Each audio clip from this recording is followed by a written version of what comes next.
Hello there, ladies and gentlemen. This is Orphan Last, aka Skylar Madison, and today I'm going to have a little bit of an unconventional sort of sketchbook session video for you guys, and that it's a little bit different than most of my other videos. I actually kind of finished this one, and you know, inside of my normal sketchbook, occasionally I will spend a good long time sketching an image out, and I'll like it, even with all of its imperfections and stuff like that, and I'll ink it with all of that. And you know, there's a fair amount of the sloppiness to the inking and such like that, and I come up with a finished work of art, but you know, it's not as perfect as I normally would do for, say, a YouTube video, because the image wasn't planned out as amazingly as I normally do for my videos. But anyhow, you'll notice that I'm drawing from a reference. And this is a 3D model that was modeled by a person called Bruno Brito. He was hired to make this particular 3D model by Chris Thompson. And I'll describe who these people are a little bit more. Bruno Brito was hired to make this 3D model and all that. So this 3D model is based off of an existing cover for Galaxy's Edge of an image of Tyrus Rex, you know, just in the exact same pose, looking like he's kicking ass. And you know, regardless of if I'm looking at that book's cover or whether or not I'm looking at this 3D model, I think that is the stinking coolest thing I have ever seen. Okay, this existing cover for Galaxy's Edge was drawn by Trent, which is awesome. But yeah, it's kind of interesting because Bruno Brito, he seems like he made some creative liberties and some interpretations of Trent's artwork in order to make this 3D model. There's some decisions that I kind of agree with, and some of them that I really, really agree with, and some that I definitely don't agree with. But even when I don't agree with them, I'm not entirely opposed to them. In that, like, there's a lot of cloth on Tyrus Rex's armor. And inside of Galaxy's Edge, there's occasions where he's walking around where a nuke just went off. There's radiation everywhere, and his suit is protecting him from the radiation. And I don't know, I guess that's some sci-fi cloth that can go ahead and resist a lot of damage, like bullets and like laser-like projectiles, as well as radiation. That's cool. It's interesting, I guess. It's not what I had imagined, though, and it's kind of contrary to what I would normally imagine. But as a sci-fi bit of cloth, that's cool. But anyhow, Bruno Brito, amazing 3D artist. If you want to hire him in order to make something for your particular project, let's say you're making a comic book and you want to have 3D models as a reference for your characters and you want them posable and all that, Bruno Brito is very capable of doing that. He actually teaches people how to 3D model. Now, a link to Bruno Brito's Facebook profile will be supplied in the video description below if you're interested in hiring him for whatever project that you happen to have in your mind. Now, Chris Thompson. Chris Thompson, he 3D printed this whole thing up, and the thing is, if you would like to have a 3D model of this or any other 3D model, get in contact with Chris Thompson. There's a link to his video. There's a link to his Facebook in the video description below. Okay, because I need to give credit where credit is due when it concerns this image, because this is kind of like a collaboration and an indirect collaboration as well, in that Trent didn't have any direct participation with this whole collaboration. But yet his artwork was used to inspire this 3D model, and then I'm using that inspired artwork from Bruno in order to make basically the same illustration or a similar illustration to what Trent made, but with more interpretations, my artistic interpretations, while still using Bruno's 3D model. You get the point. It's cool. This is cool. This feels like I'm working with a good number of people in order to produce this work of art, and I'm drawing Trent's same image, same character, same pose from a different angle. It's a really, really cool experience, and you'll notice that I'm using the grid method while I'm working on this. Now, just the same as a chef will sharpen his knives in order to cut through meat, vegetables, and etc., just easier and safer and stuff like that, and at more predictable measurements and stuff, cutting them correctly. He'll sharpen his knives every once in a while. And just like how a chef will do that, occasionally an artist, or at least I do this at least, I make sure that my observational skills that are needed in order for me to illustrate things in an accurate sort of way, in order to illustrate something in a way to where people not only recognize it, but also see my embellishments as an artist, to make it look really appealing. Okay, in order to keep those skills up, I use the grid method every once in a while. And it's a good thing I did, because I really screwed the pooch on this one.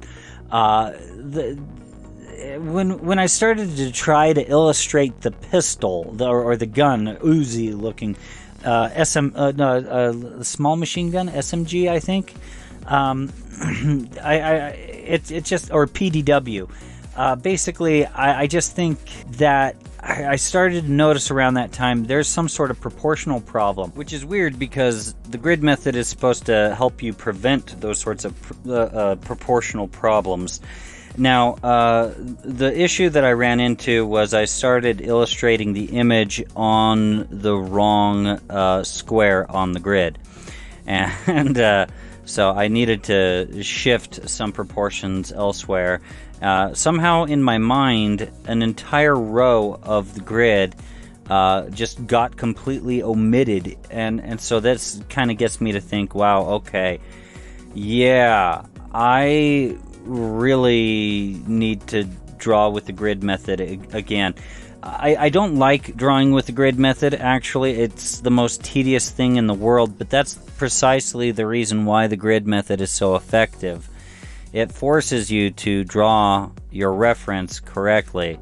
Now, how you do it is all up to you. Like, for example, I mainly just stressed on the line work. Now, if I really wanted to, I could have approached this more like a painterly style and just gone ahead and colored each of the values just perfectly the same as the reference, but I really didn't want to do that. For example, the cape that's on Trent's artwork for that comic book, for that Galaxy's Edge book that this 3D model is based on, the 3D model has that cape more like a sci-fi ghillie suit. At least that's how I interpret what he sculpted there. And I think that's actually kind of cool, and it's a lot more practical than something like a cape. I mean, like you watch something like the movie The Incredibles, and you know they were opposed to putting a cape on Mr. Incredible because it would get caught on things and possibly lead to death. And so yeah, having a cape that's more like a ghillie suit, a science fiction ghillie suit, that would be really, really useful. And I actually think that Nick Cole and Jason Onspach would love that idea, and would love to put that in some stories. But you know, it's all up to them what they want and all that. You can see me inking it right now, and my inking is a little bit sloppy. I didn't wind up erasing things nearly as much as I normally do. Since this is a sketchbook session video, I'm treating this more like I would a sketchbook, but this is a digital sketchbook. So, you know, I can take advantage of the digital tools. but you know, it's I'm using a workflow that's more like what I would use if I was working on pencil and paper, more like it. And so there's, like, normally I have this well thought out, well planned out, well rehearsed workflow going on with the layers panel. In this case, it's just I wound up just making what I needed at the particular time that I needed it. So the layers panel, in my opinion, is way too cluttered and makes no sense whatsoever. And so, you know, that some of the reason why it makes no sense is if there's some weird glitchy looking graphic going on in a part of the composition, it could be really difficult to get rid of that if your layers panel is not organized. But since it's a sketchbook session, it doesn't matter. Like, these little flaws in the image can still remain, because after all, it is just a sketchbook. It doesn't have to be perfect. And sometimes I like my sketchbook drawings a lot more than I do some of the finished line work, like the perfect or perfected images that I wind up making. Sometimes those little imperfections wind up being just exactly what the image needs. And, you know, after I got this thing to be finished with the grid, I immediately wound up skewing it with the with the transformation tools inside of Clip Studio Paint. And I actually did that several times. I wasn't really all that happy with it, to be honest. And right here you see me kind of trying to create an effect that I've seen for promotional art for Battlefield 4 with a layer mask. That didn't really wind up panning out, but I just wanted to play with it. This layer, this correction layer inside of Clip Studio Paint, it stays in the composition the entire time, just simply because even though it wound up not looking anything like how I initially had planned it to look like, I still liked what it was doing. And basically I thought, okay, well, what if I put a darker background behind the main subject? I'm not happy with the main subject, or I'm happy with the picture. It's just, it's a little bit disappointing. But if I can make everything around the subject, the main character of the picture, basically, then if I can make everything around it look excellent, I can boost the quality of the image as a whole in order to basically embellish and improve the impression that you get when you look at the sketch.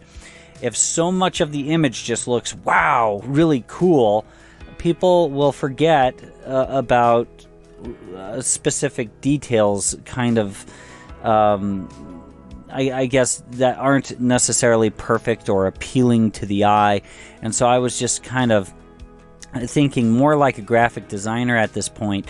But again, this is a sketchbook session series, so I didn't want to just pop this into something like Affinity Designer or something. I wanted to design something with my stylus and with brush strokes and stuff. And so if things are not 100% perfect and perfectly aligned, that's fine.